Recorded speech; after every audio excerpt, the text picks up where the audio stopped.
Hi, Peter Bernstein, Senior Editor of TMCnet.com, and we are talking today about network performance and security monitoring, and we're doing it with Joe Collins of VSS Monitoring. And Joe, let's walk through the history of TAPs. Why are they important? Where do they go, and where are they going?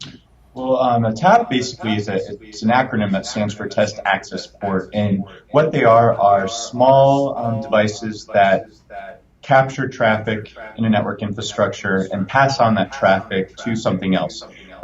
Typically, that would be some sort of analytics tool or monitoring tool that receives that captured traffic. And really, it's a copy of the traffic that's in the network infrastructure and analyzes it in some way and then provides that information to the user to understand what is happening with the packets in their network infrastructure.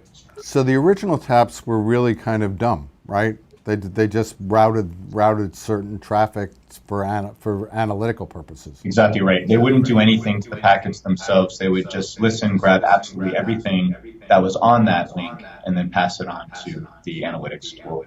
But actually, though, the reason that they were created was because of the fact that prior to that, information would be received from a span port or a mirror port that would live in a switch.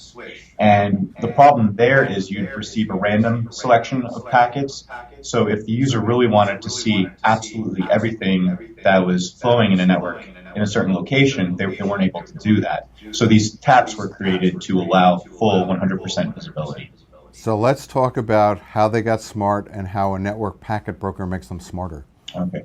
Well, they started to get smart when it's probably over a decade ago, when it was realized that there needed to be ways to either replicate the traffic, aggregate the traffic, somehow make the access point available to more tools. Because as network infrastructures became more intelligent, and there's more links, more information traversing these links in a network infrastructure, there were more tools that needed to do different types of analysis.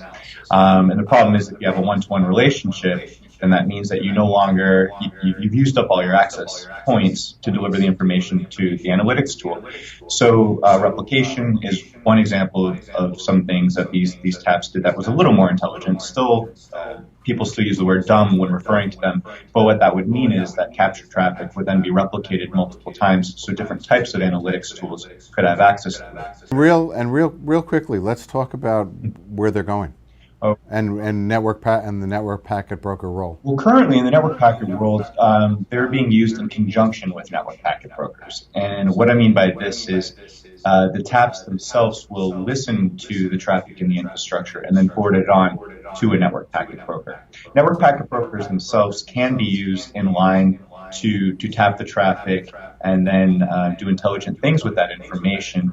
But oftentimes how we're seeing it being used in network infrastructures is what I call a two-hop deployment, where they have the intelligent network packet broker, which while not prone to failure, is more prone to failure than a basic TAP. So they will have the basic TAP capture the traffic and then send it to the network packet broker to do the more advanced type of processing that you'll hear about in a little bit when you speak with Gina. Terrific.